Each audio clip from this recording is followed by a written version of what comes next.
बहुत समय पहले की बात है। एक गांव में सूरज के अस्त होने का समय हो गया था और चांद का निकलने का।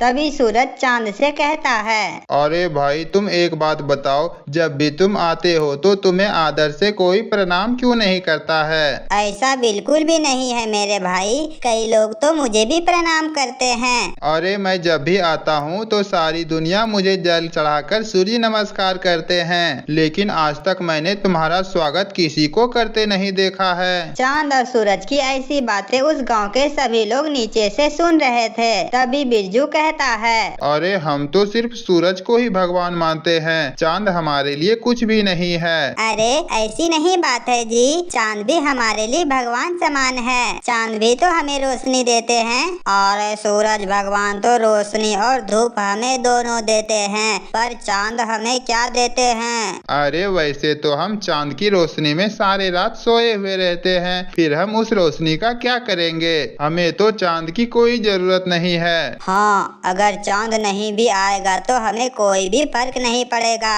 हाँ, उसका होना ना होना हमारे लिए एक ही बात है। अरे तुम ये क्यों भूल रहे हो? करवा चौथ के दिन रखा गया व्रत इन्हीं के पूजा के बाद पूरा होता है। अरे लेकिन शुरुआत तो सूरज भगवान के पूजा से ही होती है। उस गांव वाले की सारी बातें चांद और सूरज बहुत ध्यान से सुन रहे थे। उन सब की बातें सुनकर सूरज तो बहुत खुश हो जाता है, पर चांद थोड़ी उदास हो जाता है। फिर सूरज चांद से कहने लगता है, देखा, धरती पर के लोग भी मुझे ही भगवान मानते हैं और उसकी नजर में तुम्हारी कोई अहमियत नहीं है। परंतु मैं भी तो इसे रोशनी देता हूँ। अगर मैं भी न रहूँ तो हमारे बिना इन सब की जिंदगी अस्त व्यस्त हो जाएगी।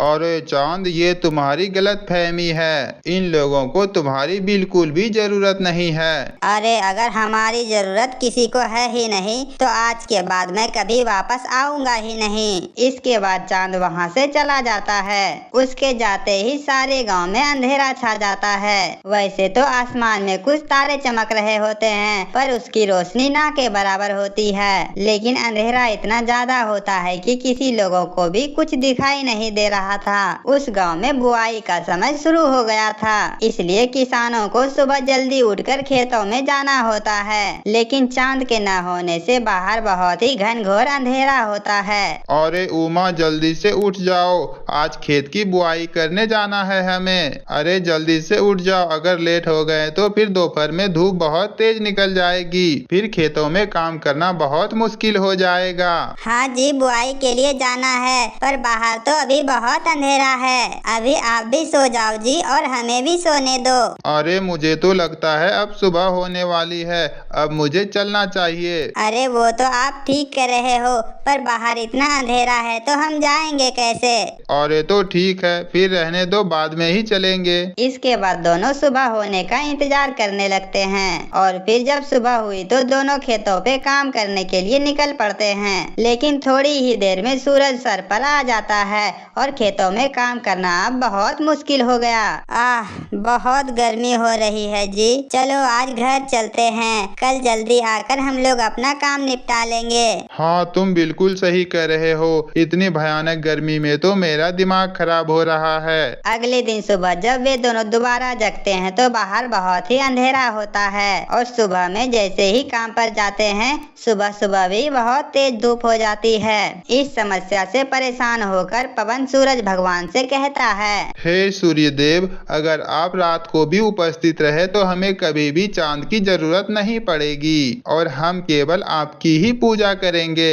और जल्दी से खाना बना दो, मुझे बहुत जोरों की भूख लगी है, नींद भी आ रही है, मुझे सोना है। लेकिन अभी तो दिन ही है जी, क्या अभी से मैं खाना बना दूं? हाँ, मुझे लगता है आज शाम नहीं होगी, तुम जल्दी से खाना बना दो, मुझे बहुत तेज भूख लगी है।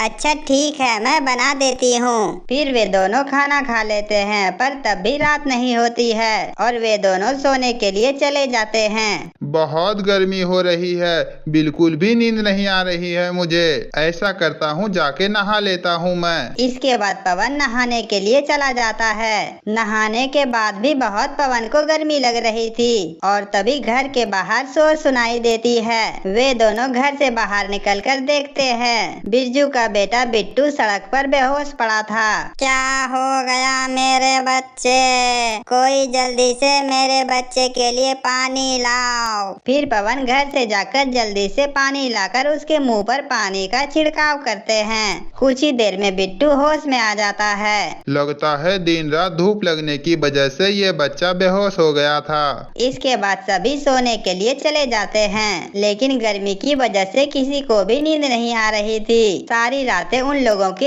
ऐसे ही कट जाया करती थी। इतनी गर्मी में तो हम लोग मर ही जाएंगे। काश सूरज ढल जाता तो इतनी गर्मी नहीं होती और हम लोग चैन की नींद सो पाते। अरे चुप रहो तुम, थोड़ी सी गर्मी सहन नहीं कर सकती? ऐसे ही एक हफ्ता बीत जाता है, पर उस गांव के लोग एक भी दिन सो नहीं पाते हैं और देखते ही देखते कई लोगों की उस गांव में तबीयत बिगड़ने लगती है। ये सब तुम्हारे ही वजह से हो रहा है। न तुम चांद का अपमान करते और न ही चांद यहाँ से जाता। इसके बाद पवन बाहर जाकर सूर्य देव से प्रार्थना करता है। हे सूर्य देवता, अब से आप केवल दिन में ही रहिए, हम आपकी गर्मी बर्दाश्त नहीं कर पा रहे हैं। रात को तो हमें चांद की ही जरूरत है। इसके बाद पवन और सभी गांव वाले चंद्रदेव को पुकारने लगते हैं। हे चंद्रदेव, हमें माफ कर दीजिए, हमसे बहुत बड़ी गलती हो गई। हमें आपकी भी उतनी ही जरूरत है जितनी की सूर्य देव की। हाँ चंद्रदेव, जैसे दिन सूरज के बिना अधूरा है, रात भी वैसे आपके बिना अधूरा ही है। अब से हम आपकी भी वैसी ही पूजा करेंगे जिस तरह हम सूर्य देव की करते हैं। ठीक है, रात में तुम लोगों को रोशनी देने के लिए मैं फिर से उपस्थित रहूंगा। मुझे माफ कर दो मेरे भाई, मुझे अब पता चल चुका है कि इस दुनिया को जितनी मेरी जरूरत है उतनी तुम्हारी भी। इसके बाद सूरज ढल जाता है और अंधेरा होने लगता है। तभी चंद्रदेव भी बाहर निकल जाते हैं। इसके बाद उस गांव के सभी लोगों ने सर झुकाकर चंद्रदेव का स्वागत किया और सभी गांव वाले पूरे एक हफ्ते बाद चैन की नींद सो पाए। तो हमारे प्यारे दोस्तों, हमारी आज की कहानी कैसी लगी हमें कमेंट में जरूर बताएं। अगर कहानी अच्छी लगी तो वीडियो को लाइक करें और चैनल को सब्सक्राइब करें।